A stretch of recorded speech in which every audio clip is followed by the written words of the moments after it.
Salamat po sa Panginoon. Nagkaroon po tayo ng pagkakataon ngayong araw ng Biyernes, November 29, 2024 upang sagutin ang tanong ni Brother Daniel Oliva ng Church of Christ di Umanoy 33 AD.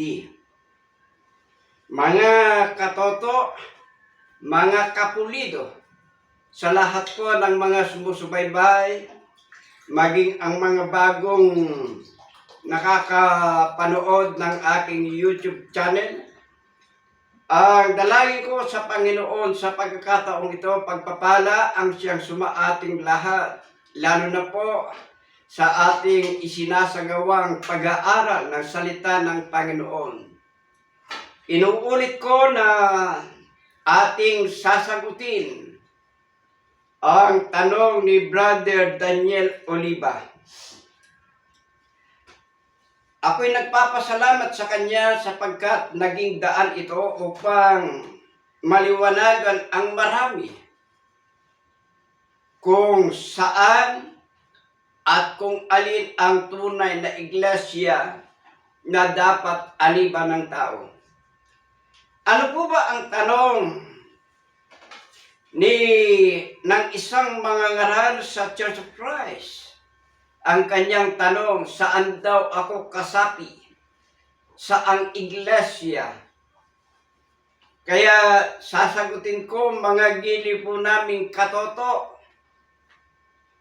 sa abot at pagtitiwala sa Panginoong Diyos, sapagkat ang Panginoong Diyos ang maglalagay ng kanyang mga salita na dapat isagot sa aking paghahayag ng salita ng Panginoon.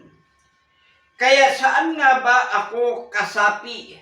O saan dapat maging kasapi o maging kaalib ang sino man na nagnanais maglingkod ng katotohanan o ng totohanan sa ating Panginoong Diyos? Pakinggan po natin ang pahayag sa Mateo 16:18.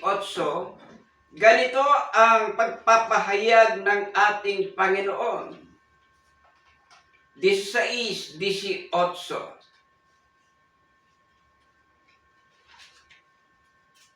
Ganito ang kanyang sinabi. Sinabi ito ng ating Panginoong Hesus Kristo.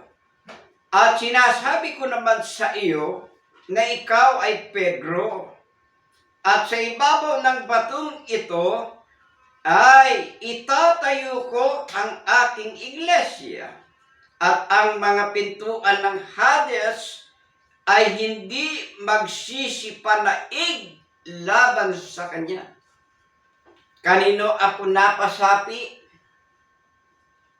o naging kaanib?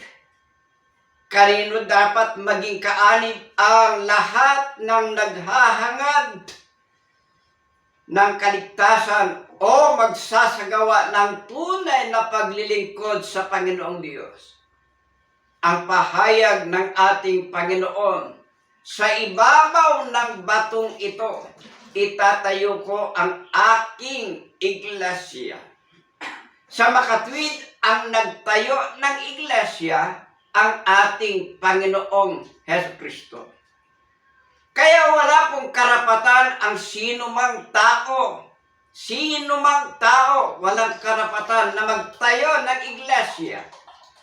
Kaya kung ang sino man naging kaalib na itinayo ng mga tao na ang kanilang itinayo mga iglesia, mga giliw po namin katoto, mga giliw po namin taga-subaybay, mga kapulido, hindi maisasagawa ng tao ang tunay na paglilingkod sa Panginoon.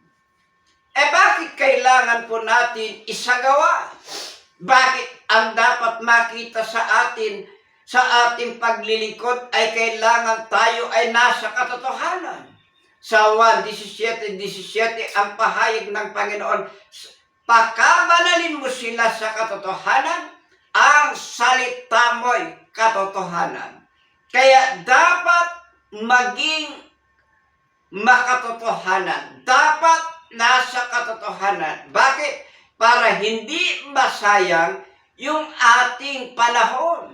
Lumalakad ang panahon eh. Tumatanda po tayo. Hindi natin maibabalik ang mga lumilipas, ang mga nangyayari sa ating buhay araw-araw. Sa pagdaan ng mga linggo, ng buwan, ng taon, hindi na natin maibabalik. Paano kung inabutan tayo ng kamatayan at wala tayo sa iglesia na itinayo ng ating Panginoon? Nanganganib po ang kaluluwa ng sinuman na hindi maging kasapi ng iglesia na itinayo ng ating Panginoon. Ano ang mangyayari sa mga taong hindi naging kasapi sa iglesyang itinayo ng Panginoon? Sa Mateo 7:22, ganito ang pahayag sa atin ng ating Panginoon. Ganito ang kanyang pagtatapat, mga giliw po naming katoto. Marami ang mga nagsasabi sa akin sa araw na yaon, Panginoon, Panginoon, hindi baga nagsipanghula kami sing pangalan? At sa pangalan mo'y nagpalayas kami ng mga demonyo. At sa pangalan mo, nagsigawa kami ng maraming makapangyarihan. 23. At kung magagay ipahahayag ko sa kanila, kailanman ay hindi ko kayo nakikilala, magsilay ko sa akin, kayong manggagawa ng katampalasanan. Ano ang kasamaan? Ano ang kahihinatnan? Ano ang mangyayari sa mga taong hindi napaanib o napasapi doon sa iglesyang itinayo ng Panginoon? Ang pahayag ng Panginoon, marami ang mga nagsasabi sa akin sa araw na yaon, sa kanyang ikalawang pagparito, Panginoon, Panginoon, hindi baga nagsipanghula kami sa iyong pangalan, at sa pangalan mo'y nangagpalayas kami ng mga demonyo? Ano ang ipahahayag ng Panginoon? Lumayo kayo sa akin, kayong manggagawa ng katampalasanan. Sa makatwid, sa halip na tanggapin ng Panginoon, itataboy pa sila. Bakit itataboy pa sila? Gumawa sila ng mga paglilingkod, pero itataboy. Bakit? Ano po ang dahilan? Manggagawa ng katampalasanan.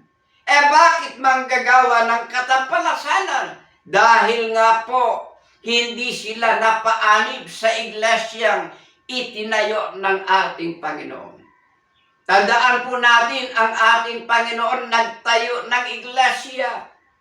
Mahalaga ang iglesia. Anong katunayan? Kung hindi mahalaga, hindi magtatayo ang Panginoon. Ang Panginoon nagtayo ng iglesia, ang katunayan iti mahalaga. Bakit nagtayo ng iglesia? Para ang tao magkaroon ng pagkakataon, maisagawa ang paglilingkod na tunay sa Kanya. Ngayon, ano ang kasamaan pa? Ano ang ipinagtapat ng Panginoon pagka sa tao, sa tatag ng mga tao, sumapi ang sinuman? Kaya dapat maging maselan po tayo, dapat maging pihikan tayo. Kailangan hindi tayo basta-basta aanib sa isang iglesia o sa isang samahan ng pananampalataya. Kailangan matiyak natin na yun ay tatag ng ating Panginoon. 17:5 ng Jeremias. Ganito ang sabi ng Panginoon, sumpain ang tao na tumitiwala sa tao at ginagawang laman ang kanyang bisig at ang puso ay humihiwalay sa Panginoon. Masusumpa masusumpa ang mga taong nagsisipagtatag ng iglesia. Bakit? Sapagkat tinutularan nila, ginagaya nila ang ating Panginoon eh. Kaya pala, ang pahayag ng Panginoon, manggagawa ng katampalasanan. Bakit? Nagsasariling kalooban. Sa halip na umanib, sumapi doon sa iglesia, nagtatag ng iglesia. Kaya ang mga taong naakay, ang mga taong nagsipaniwala sa mga nagtatag ng iba't ibang iglesia, na di umano'y 33 AD, mga gili po naming katoto, mga gili po naming taga-subaybay, ang pahayag sa atin, sumpain. Bakit susumpain? Ang sabi sa atin, lumayo kayo sa akin, sabi ng Panginoon, manggagawa ng katampalasanan. Hindi man lang nagsuri. Bakit? Ano ba ng Panginoon ang iglesia? Ano ang pagtuturing ng Panginoon sa kanyang itinayong iglesia? Pakinggan po natin sa Colosas 1:18, ganito ang nakasulat sa mga banal na kasulatan. Ganito po ang nakasulat, mga giling po naming katoto, kapulido, mga taga-subaybay. At siya ang ulo ng katawan sa makatwid bagay ng iglesia. Ang pasimula, ang panganay ng mga bagay, ng mga patay, upang sa lahat ng mga bagay ay magkaroon siya ng kadakilaan. Ang ating Panginoon, siya anya ang ulo ng iglesia. Kaya ang iglesia, ito yung spiritual na katawan, spiritual body ng ating Panginoon. Bakit spiritual body? Yung kanyang literal na katawan. Kasama niyang umakyat sa langit nang siya ay mabuhay na mag-uli. Kaya sa kanyang pagparito, kasama niya yung literal na katawan ng ating Panginoon. At yung iglesia, ito yung spiritual na katawan. Kaya obligado na ang taong naghahangad ng buhay na walang hanggan ay sumapi. Dito ako napasapi. Dito ako napamiyembro. Dito dapat maging kaanib ang sinuman na ibig maligtas. Anong katunayan? Pakinggan po natin sa Efeso 5:23. Ganito ang nakasulat, mga gili po naming katoto, mga taga-subaybay. Ito po ang katotohanan na mangyayari pagdating ng takdang panahon sa ikalawang pagparito ng ating Panginoon.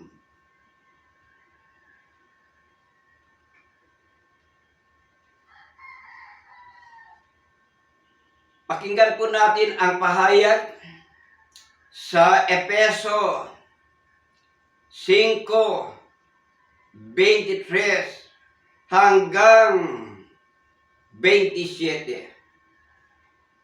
Sapagkat ang lalaki ay pangulo ng kanyang asawa, gaya naman ni Kristo na pangulo ng iglesia, na siya rin ang tagapagligtas nito. Tandaan po natin ang mangyayari sa iglesia sa pagdating ng ikalawang pagparito ng ating Panginoon.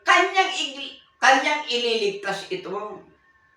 Bakit? Siya rin ang tagapagligtas nito o ng iglesia.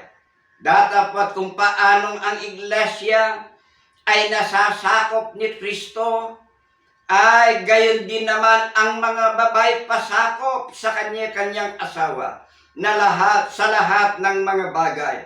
Mga lalaki, ibigin ninyo ang inyong asawa, gaya naman ni Kristo na umibig sa iglesia at ibinigay ang kanyang sarili dahil sa kanya upang kanyang pakabanalin ito na nilinis sa pamamagitan ng paghuhugas ng tubig na may salita, upang ang iglesia ay maiharap sa kanyang sarili na maluwalhati, na walang dungis o kulubot o anumang gayong bagay, kundi iti nararapat maging banal at walang kapintasan.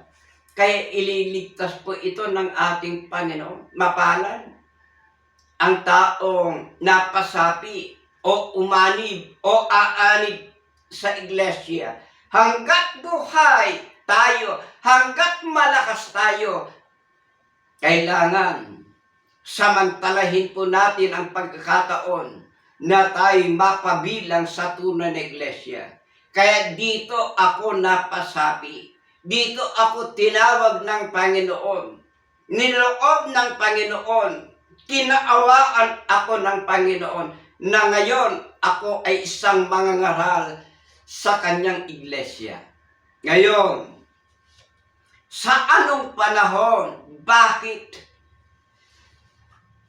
ngayon lang ako napasapi?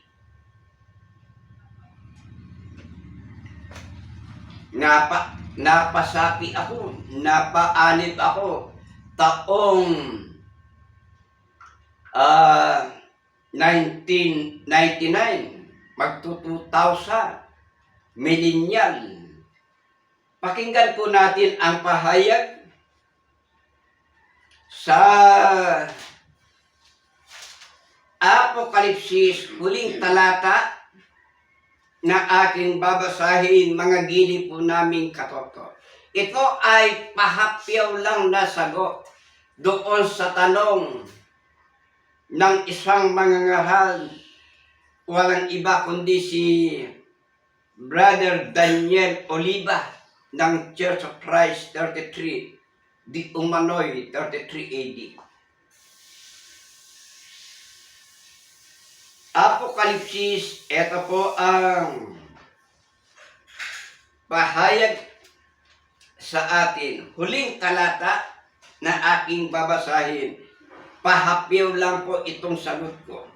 Ang hiwaga ng 7 bituin na iyong nakita sa aking kanang kamay at ng 7 kandelerong ginto. Ang 7 bituin ay ang mga anghel ng 7 iglesia at ang mga 7 kandelero ay ang 7 iglesia.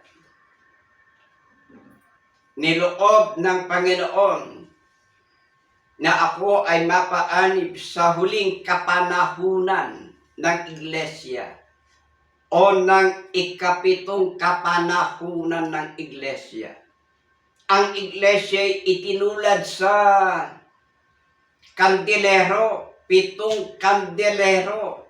Kaya ang pahayag sa atin sa Apokalipsis 1:20, ang hiwaga na iyong nakita na 7 bituin, ito ay mga 7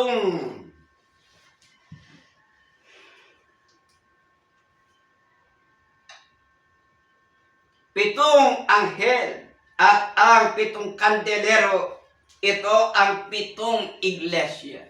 Sa makatwid, mga gili po naming taga-subaybay, mga katoto, mga kapulido, sa bawat kapanahunan, tumatawag ang Panginoon na napapaanib sa iglesia na itinayo ng ating Panginoon. Kaya yung mga taong tinawag ng Panginoon na paanib sa iglesia na itinayo ng Panginoon, binangakuan. Ito ang nasasakupan ng Panginoon. Ito ang ililigtas ng Panginoon. Walang ibang ililigtas kundi ang kanyang iglesia. Bakit? Ito ang kanyang iniibig. Ito ang kanyang minamahal. Kaya kung mapapansin po natin, ang sinabi kanina na sa aking pagsisimula, binasa ko ang nasa Mateo 16:18. sa ibabaw ng batong ito, itatayo ko ang aking iglesia. Yan ang pahayag ng Panginoon. At ang mga pintuan ng Hades, hindi mananaiglaban sa kanya. Sa makatwid, matatag ang iglesia. Bakit matatag? Matatag ang nagtayo. Kaya matatag ang itinayo. Hindi matatalikod. Hindi matatalikod at hindi natalikod kailanman ang iglesia. Kaya kung mayroong magturo na ang iglesia mawawala, na ang iglesia natalikod, ito isang kabulaan ng aral. Ito ay ikapapahamak na aral. Kaya nga ang pahayag sa Jeremias 17:5, sumpain ang tao na nagtitiwala sa tao na ginagawang laman ng kanyang bisig. Ibig sabihin nagtuturo ng mga kabulaan ng aral. Hanggang sa muli, kaya request ko po sa lahat, tayo po ay mag-like, i-share po natin sa ating mga kaibigan, mga friends, mga mahal sa buhay. At pakipost po sa ating mga Facebook account. At mag-subscribe po tayo, magtanong po tayo, mag-suggest po tayo. Pigain natin ang mga mangangaral sa kasalukuyan. Sa Diyos po ang lahat ng kapurihan, pagpapala ang sumaating lahat.